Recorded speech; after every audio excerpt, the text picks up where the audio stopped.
last time on Yu-Gi-Oh! GX! Attention duelists, we are gathered here today to mourn the loss of a beautiful life. To many, they were a friend, they were family, they were a lover. Most importantly, they allowed us to draw 2 cards from our deck and add them to our hand. I didn't know Pot of Greed personally.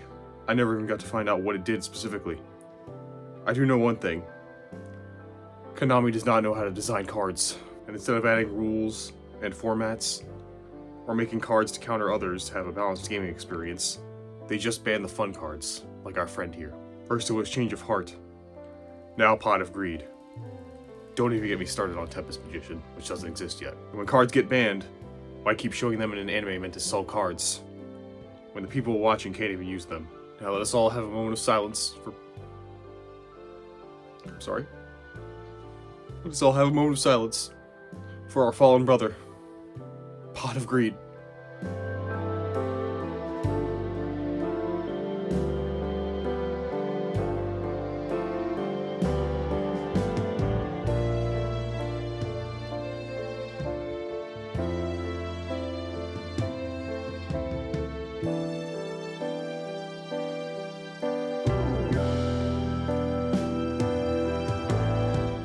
Time to jazz it up, and I'll start with Pot of Greed. So I draw 2 cards.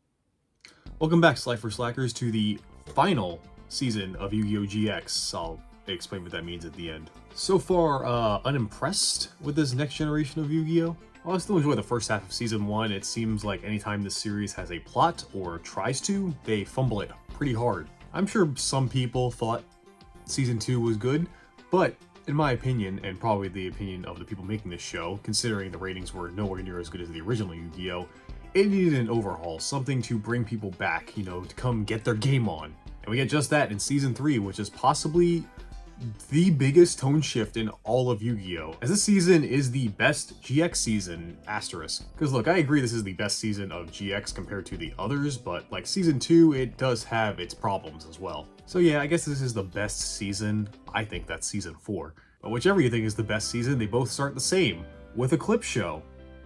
Awesome. I guess I'll give them points for putting a clip show at the beginning of a season to catch people up who, I guess, didn't watch the last 2. But I feel like if you're watching Season 3, you're probably already along for the ride, right? Also, yeah, GX sure has had quite a few clip shows already. Huh. There are some important plot developments here, like this is the 3rd year for everyone we've known since the first season, making it their final year at Duel Academy, because this is a Japanese high school, so they run on those rules. Blair is now a student too. Don't worry, you don't have to remember anything about Blair. She's barely here. Guess who? Remember me? It's Blair! Come to think of it, didn't she have a thing for you? Yeah, who doesn't? And Cyrus off camera got promoted to Obelisk Blue. Got my Obelisk Blue shirt at a funeral. So let's get to the actual first episode. We see... Huh? Who's there? Don't you remember me? Why won't you come and play, Jaden? Huh. Yeah, Jaden has been having weird dreams lately where he hears some voice of a girl asking why he won't play with her. Probably ate a bad burrito. That's when we see a duel spirit, one Jaden's never seen before, who actually belongs to someone, a student Jaden's never seen before and wears a different uniform. I told you to stay put. Dude, is that a monster spirit, or am I still dreaming? Jaden doesn't get his name, but they hit it off immediately, bonding over their ability to see spirits. Later at the opening ceremony, Chancellor Shepard says he's doing things a bit differently this year as he's invited several of the top duelists from other duel academies of the world to help the students grow. These include Axel Brody from West Academy, who I think is the first major black character in Yu-Gi-Oh! Maybe one of the only ones, I don't know, don't quote me on any of that. Jim Crocodile Cook from South Academy, Adrian Gecko from East Academy, and Jesse Anderson, the kid Jaden met, who's from North Academy. Also to help whip these kids into shape is a special guest professor from West Academy, Thelonious Viper. For those of you who heard my methods are strict, you're right. However, that being said, I've always felt there's a method to my madness. Gee, he seems like a barrel of laughs. Who immediately decides to have an exhibition duel between Jaden and Jesse. This is where we see Jesse has a special one-of-a-kind deck using crystal beast monsters. Also, they all can talk, they're all dual spirits, and some of their voices might sound familiar. Oh, it's a lot bigger than I thought, and you know I'm intimidated by large crowds. Guess again, pal. Joey doesn't duel on an empty stomach. This one looks tasty. He'll make a perfect snack. Oh, it's so cute, it's the best of all. You'll see. Oh, hi, Pikachu. However, the best voice is Crystal Mammoth. I would love to pummel that little toothpick of a man. During the duel, Aster, who is still attending Duel Academy, kind of, is here to watch because apparently Pegasussi himself claimed that Jesse Anderson is one of the 5 best duelists in the world. If you're wondering, the other 4 from best to worst is Yugi, Kaiba, Joey, Aster, then Jesse. Also, apparently the Crystal Beasts have a secret. They can summon the Rainbow Dragon, one of the most powerful Duel Monsters cards. And during the duel, Jesse doesn't summon it because he doesn't have it. Apparently the tablet to make the card has never been found, so Pegasus has not made it yet. And without that, Jesse loses. It doesn't stop Viper from being obviously evil, which I'll give the show credit. Characters are actually fully aware how weird Viper is. Well, mostly Cyrus. Viper is hiding something. All the signs are there. The deep voice, the angry stare, even his name reeks of evil, Jay. Let's face it. Ever meet a nice guy named Viper? As Viper gives everyone bio bands, he gave them to Jaden and Jesse before their duel too. He claims they send data to a terminal to do sciencey stuff, I guess, and he's imposing survival duels at the school, where you can challenge anyone at any time, they cannot refuse, and you must duel with all your might in order to hone your skills. Monsieur, but what if this machine determines that a student's spirit is too weak? Simple. A daunt emotion.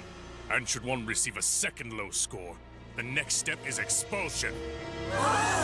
We also learned that Viper is specifically Axel's mentor, and he wants Axel to duel Jaden, mainly to push him to his limit, not try to win. Meanwhile, Adrian Gecko seems to know more than he's letting on, as he scans the biobands and sends them to a submarine offshore, waiting for some data as he has suspicions about Viper too. Honestly, everyone does, even Jesse. The only one who has no care is Jaden, which he should because Cyrus, trying to show he can duel, challenges Axel, but when hearing he's Jaden's best friend, Axel's got other plans, dangling Cyrus over a cliff to lure Jaden into a duel. However, during the duel, Axel does what Viper said and kind of throws, but seeing Jaden duel and remembering words from his father about how a soldier goes all out no matter what, Axel decides to try to win the duel. Viper does not like this as he watches through a camera, one of many he has planted all around the island. Despite trying his best, Axel loses. Then something strange happens. Axel and Jaden both collapse from exhaustion? From a duel?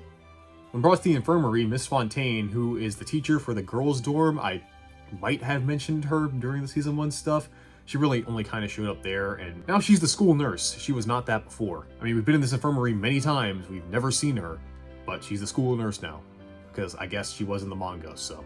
She of course points out the obvious, dueling shouldn't have drained their energy so much, so what happened? Who knows, couldn't be related to those biobands. Also, Cyrus, for a very stupid reason, decides to downgrade back to raw yellow, and a line so throwaway I didn't even realize he said it until rewatching these episodes to write this script. Jaden, I'll never leave your side. I'm quitting the Obelisk dorm. Blue was never my color anyway. Once I'm back, I'll keep an eye on you 24/7. After Jaden and Axel recover, Axel starts realizing something's up too, as he's done many survival duels under Viper before, but never got that exhausted. I've been hit! Requesting backup! Down, girl. Heal. What's gotten into you, Shirley? I'll tell you what's gotten into her. My rear end! That's when Jim Cook shows up with his pet crocodile, Shirley. Yes, he has a pet crocodile. It's not the weirdest thing we've seen in this series. And don't worry, it makes sense okay, well, it doesn't make sense. They explain it later, don't worry. He's here because he says there were strange electromagnetic waves being broadcast through the night somewhere on the island, and this stirred up the blood in reptiles, and appeared to have happened during the duel between Axel and Jaden overnight. Threw Shirley all in a tizzy.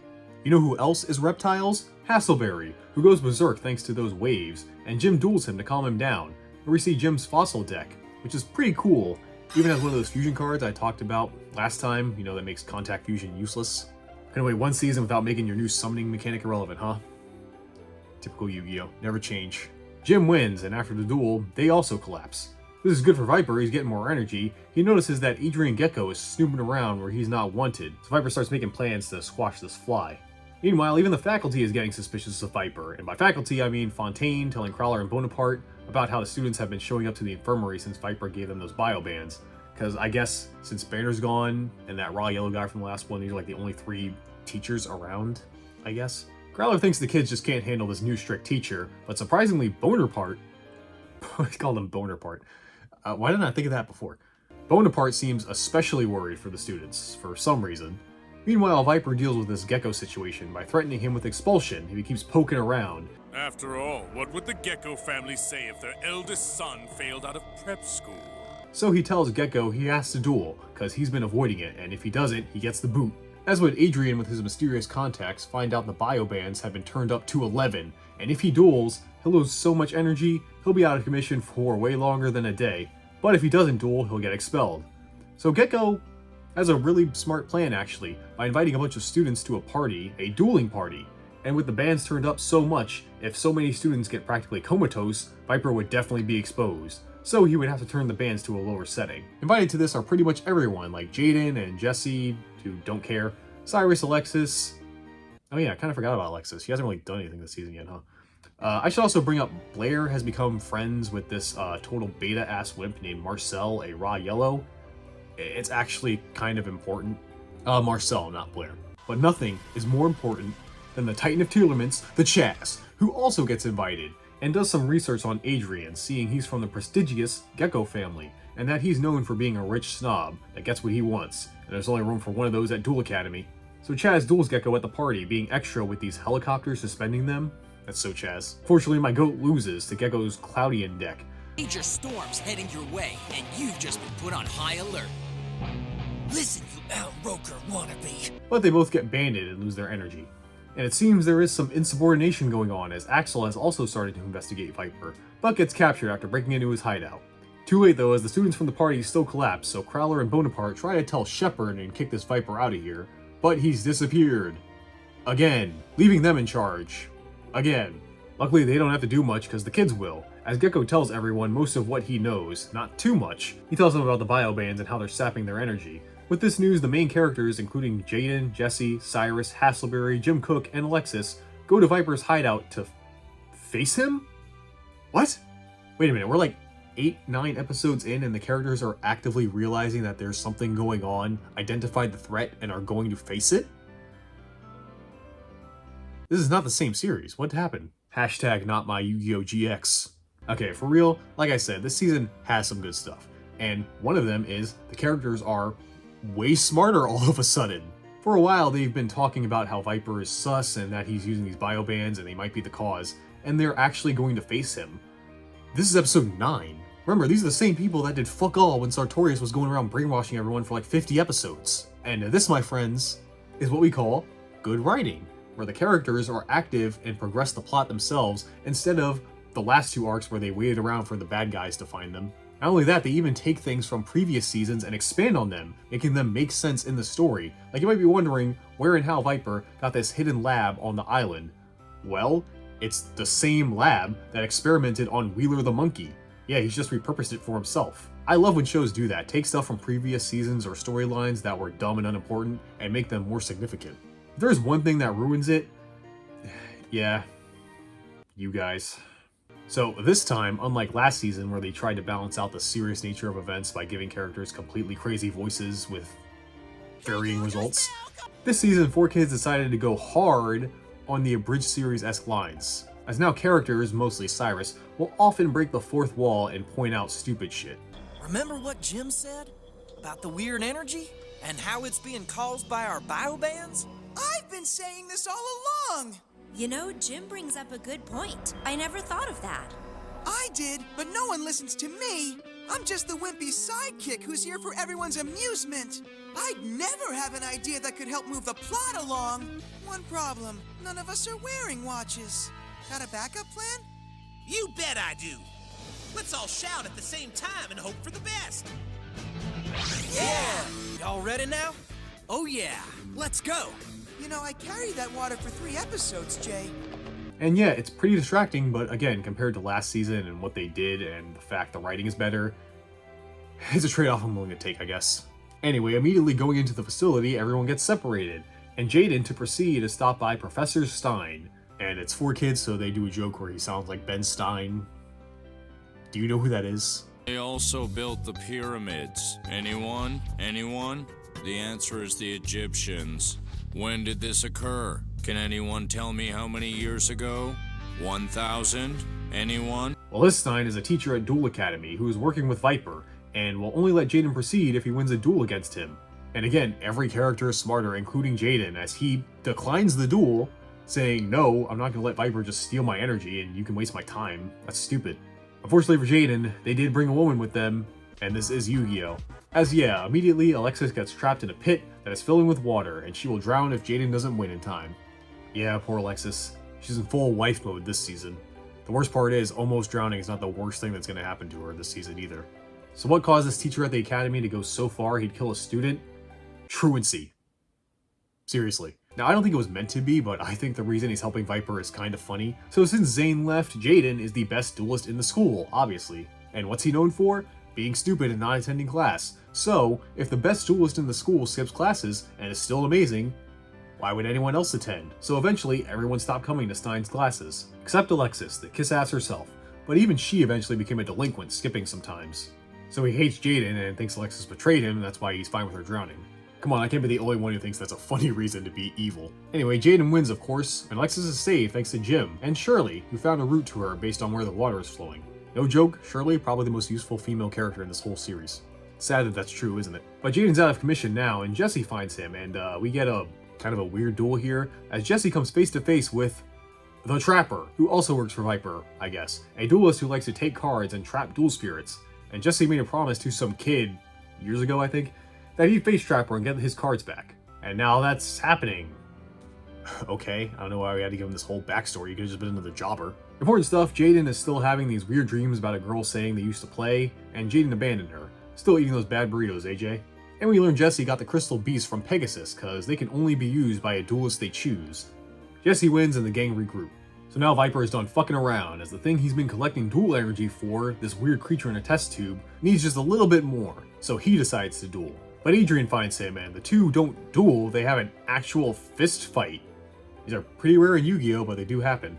But the monster in the tube pins Adrian to the wall with a mysterious power, and starts talking, and it's the same voice that Jaden has been hearing in his dreams.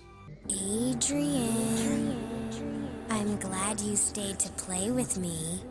This must be a trick. It can't be real. But I am Adrian, and you and I are gonna be best friends. Viper goes to deal with the other kids while this entity peers into Adrian's mind, and we see he was adopted into the Gecko family, has a best friend named Echo, and trained to be a boxer to impress his family, so they love him. Until they had a blood son, and Adrian got a little jelly, a little too much, so now he really wants to overachieve to receive attention and love from his parents, while also watching over his new little brother. Meanwhile, Jaden and Viper duel on some big tower antenna thing he has. Viper uses snakes. I mean, that just makes sense. I'll play Neospatian Marine Dolphin! Way to send in the Marines, Jaden! Hooah! He also finally tells us why he's doing all this. A long time ago, he was a part of a super special awesome military unit, and in a war zone, he found a child in a very clean basket in a war zone that he saved at the cost of his men, so he raised this kid as his own, until the idiot ran into the street to chase his playing cards and got hit by a truck. In the dub, they just say he got sick. Either way, sometime later, Viper was sent on another highly classified mission to retrieve something that fell from space, when his transport crashed, being the only survivor. When he gets to this Uma, all he finds is a hand, but it's able to talk to him and get into his mind, and it promises that if he can help restore its body, it will bring his son back as thanks. Obviously, this is not the full story, as the creature seems to have a weird obsession with Jaden. Speaking of, thanks to some pep talk and protagonist drawing powers, Jaden beats Viper. The space monster is not happy about this and releases Adrian, saying it has enough energy to do what Viper couldn't. And Adrian contacts his people to launch an assault on Viper to stop this creature. But with enough energy, the creature is able to leave the test tube, gets rid of Viper, and manages to transport all of Duel Academy and all the people in it to some faraway place. Okay. What's more, this world is inhabited by real-life duel monsters. Thankfully, they can use their cards to fight them. But since they are in a desert with every Duel Academy student, Dorothy tells them they have only 1 week's worth of food left, and they need to find a way out fast or find more food. Okay, everyone, now let's split up. But remember, wherever we are, we're not home. So keep your eyes and ears open and watch out for anything out of the ordinary. Sorry, I'm just not used to seeing this in GX. The characters actually talk about their situation and come up with a plan to try to escape. Like, it's just crazy the amount of brain cells these people have gained since the last season. If this was the last season, they would just do nothing, make a bunch of jokes, and, I don't know, duel a talking hippo or something. That's when out in the desert, the gang find... Ah! Duel Academy! Anyone, can you see me? I'm over here! I made it back! Who is this? Hey, is that? That's right. It's me, Bastion. Bastion, right. I kinda remember that name. Why is he here and look like he's from Mad Max? Well, after last season, seeing Jaden duel Professor Eisenstein, he became his apprentice, and they began research on multiverses, discovering there are 12 dimensions, including this one inhabited by duel monsters. And during one of these experiments, he was transported here accidentally. Yeah, if you've been wondering, I don't know why he would be. That's why he hasn't been here this season. He's been trapped in another dimension. That sucks. And look, Yu-Gi-Oh! I can expect a lot of things, but multiple dimensions? That's just crazy. What's next? Time travel? Aliens? Ancient Egyptian card games I'll buy, but let's not get ridiculous, okay? Well, now that Bastion's back, he's ready to come up with a way to get everyone back home. However, not everybody is concerned about this, as the creature still needs help and has coerced Adrian to help it by taking advantage of the darkness in his heart, promising him power. But he got as the creature escapes and finds someone with more darkness. Marcel. Yeah, remember him, the kid Blair was hanging out with? Speaking of, you may have forgotten, but Blair is a woman in Yu-Gi-Oh! And gets injured by the creature who's possessing Marcel now. And she's now kind of out of the rest of the show. Seriously. Yes, despite being a brand new character that they introduced and seemed like she'd have a big thing going on, maybe having some weird three-way love triangle between her, Alexis, and Jaden. Nope. Like, what was the point of adding her? To make this less of a sausage fest? I mean, granted, GX has been kind of lacking in waifus. There's a reason I've been using the same picture of Alexis back here instead of changing it up like with the last series. And the reason she's not up there is because she's basically just a plot device this season. Meanwhile, back in the real world, Shepard returns to see the Academy isn't where he left it, and he's attacked by some chick who is detained by Pegasus's bodyguards, who's also here. This woman is Echo, the girl from Adrian's flashback, and the one he's been communicating with this whole time. Pegasus is here because he says he got an urgent message from Kaiba about, I guess, the whole school disappearing. Yeah, it's kind of a big deal. Meanwhile, Blair ain't doing too good, and they lack medicine to heal her. That's when Bastion tells them of a submarine he saw in the desert that might have supplies. So to go get it, Jaden, of course, is going with all the new guys, Jesse, Axel, Jim, and Adrian. None of the characters we got to know in the last 2 seasons, fuck them I guess. Get used to it.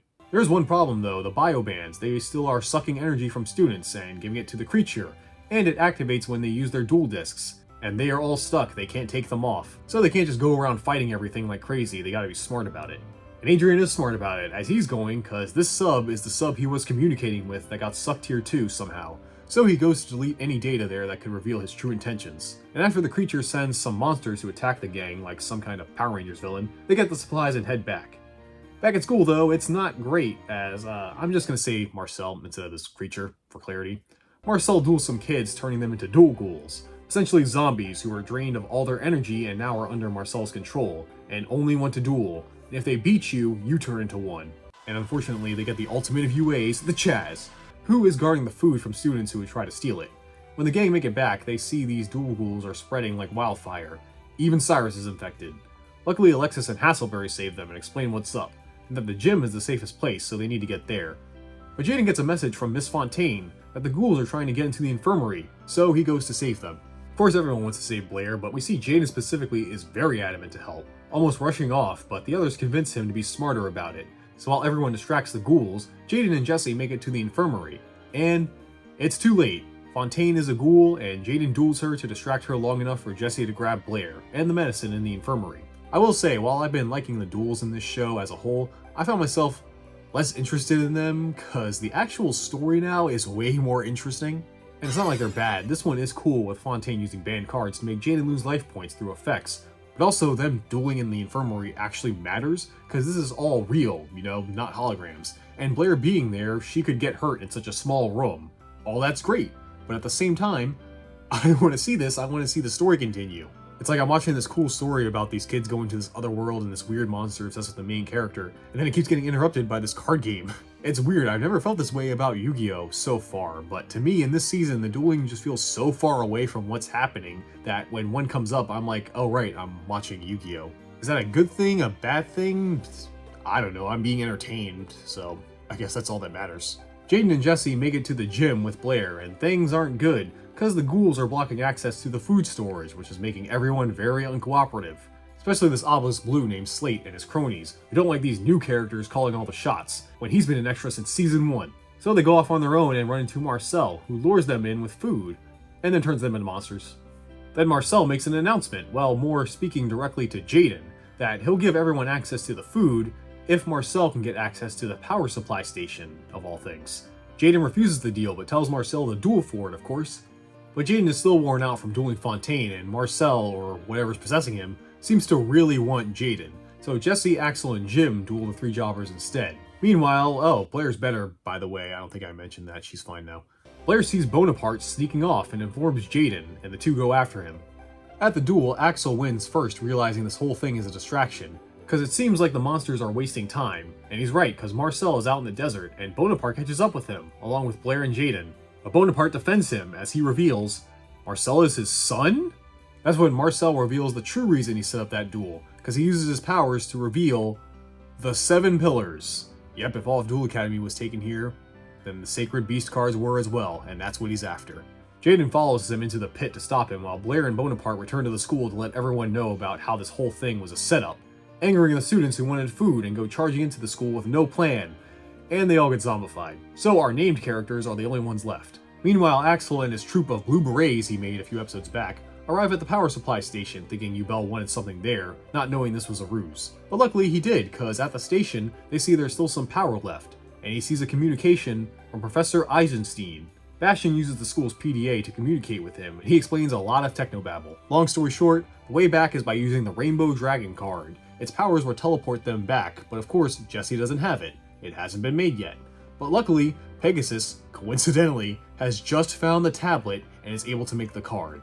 But to get it to Jesse, they need a whole bunch of dual energy between the dimensions, so Industrial Illusions has made an interdimensional duel machine that will generate enough dual energy to send the card through. That's awesome, I think? Meanwhile, Jaden chasing Marcel is stopped by the Vanquisher of Vision Heroes, the Chaz. Who's kind of a dual ghoul now. Luckily he wins and continues his chase of Marcel, who reaches the deepest part of the chasm, where the Sacred Beast cards are, but sees Adrian has gotten there before him. Adrian is tired of following orders and wants that power he was promised, so he tries to take the Secret Beast cards for himself, and the two duel. Marcel interestingly uses an Exodia deck, and would have won having all 5 pieces if it weren't for the Sacred Beast cards awakening stopping the duel, because Jaden won't be stopping it as dual ghouls including Cyrus keep blocking his way. Meanwhile, back on Earth, Pegasus and Shepard make it to the Rainbow Dragon tablet, but see, Echo made it there first, and has planted bombs all around it, and is about to blow it up. Pegasus asks the obvious question, why would you do that when your friend Adrian is trapped in that other dimension? And Echo reveals that Adrian has spent his whole life dedicated to his little brother and his family, and if he comes back, he'll just fall back into that lifestyle instead of ruling like she thinks he should. Luckily, Pegasus's guards detain her while she exposits, and he begins to design the card. Back at the school, the group try to make it to the tennis courts, cause that's where Duel Academy borrowed a subspace dueling system from Kaiba Corp. This is the interdimensional duel system. We shouldn't have this thing. What's it doing here? We, sort of borrowed it from Kaiba Corp for experimental purposes. The kind I can't really talk about. Yeah, my school had one too. Yours didn't? Unfortunately, some sacrifices are made, including the Blue Berets and even Crowler staying behind to duel the ghouls. But the rest make it and find out Jesse's opponent needed to be someone strong enough to emit a lot of dual energy. So they got Zane. Which you might be thinking, why did he agree to do this? You'll find out later. Jaden makes it to the end of the chasm, but finds the cards and Marcel are gone and makes it back to the school, where Banner's spirit, who, yeah, he's still around by the way, tells him everyone is at the tennis courts, but he's attacked by more ghouls, including Crowler. Luckily, Bonaparte saves him, telling him to use the school's tunnels to get there, staying behind. Wow, even Bonaparte and Crowler get moments in this. This is a different show, man. I love it. It's actually good. Jesse and Zane duel, and it's a slobber knocker, with the two acknowledging each other's strengths, but don't finish the duel as they generate enough energy to send the card through, but it lands in the desert, away from them. That's when Marcel makes one final announcement to Jaden. Meet him outside at the giant pyramid. It's time to end this. and if he doesn't show in 30 minutes, he's going to kill all the dual ghouls he controls. Jaden, surprisingly, is apprehensive, cause the last time he only beat the Sacred Beast thanks to a very specific bullshit anime card that he doesn't have anymore. Bastion says this is good though, cause a duel between the Rainbow Dragon and the Sacred Beast should generate enough energy to get the whole school back. So Jesse and Axel head to get the card, while the rest help Jaden reach Marcel to buy time until Jesse comes back. Jaden makes it in time with Blair being the only one left with him, as Jaden finally realizes this isn't really Marcel, and it's the same creature who manipulated Viper, and that clearly this thing's got a gripe with Jaden. Darling, right now, wouldn't you agree, my dear Jaden? That's the voice I heard in my dream, so who are you, really?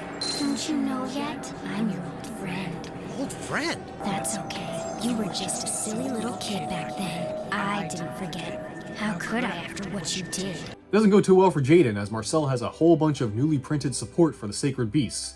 Luckily, Jesse arrives in time with the Rainbow Dragon, and Marcel allows him to join the duel as long as he gets double life points. And Marcel doesn't like Jesse at all, seeing Jaden's demeanor instantly change when he arrives. Might be a little jelly. The duel is back and forth, but Jesse is able to summon the Rainbow Dragon as Marcel fuses the Sacred Beasts, creating an even greater power. Through this duel, Blair is trying to get through to the real Marcel, but the creature possessing him decides to abandon Marcel and reveal itself as it has enough energy to restore its own body. And for the first time, we see its true form. Marcel!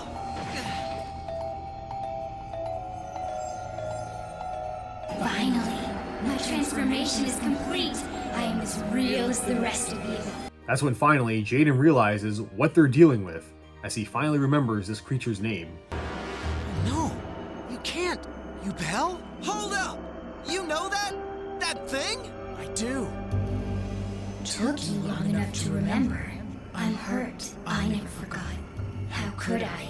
You had them send me away. We don't know the full story yet, but see some flashbacks of Yubel being a card Jaden had, and hurting some people he knew, them being sent into space like the Neo-Spacians were. While he's not sure what's going on, Jesse definitely knows what to do. That to get everyone back, he has to crash his Rainbow Dragon into Archetype, which would make him and Yubel lose the duel and Jaden would win. He does just that, which does generate enough duel energy and everyone is sent back. Except Yubel, Jesse, and Adrian. They seem to have been left behind, and specifically Jesse's sacrifice has really gotten to Jaden. And I'm gonna stop here for now. Boo-balling you like Season 2 did to me. Halfway through Season 3 and yeah, I love it. Seriously, there's no real notes I have. The story is better, darker, taking itself more seriously. The characters are way more active and actually are progressing the plot. Even 4Kids, despite the occasional self-aware dialogue, is taking this way more seriously than usual. I will say the 4Kids-esque music for the more serious moments is a little jarring to hear. You know, they'll be like, man, everything's terrible, guys. People are dying left and right. We have no way out, running out of food. And then you hear Now I do have one major problem with this season, and I've already brought it up a couple of times, and we'll talk about that next time as we continue on with the finale of the English dub of Yu-Gi-Oh! GX. See you there. Oh yeah, like, comment, subscribe. I always forget to say that. Subscribe.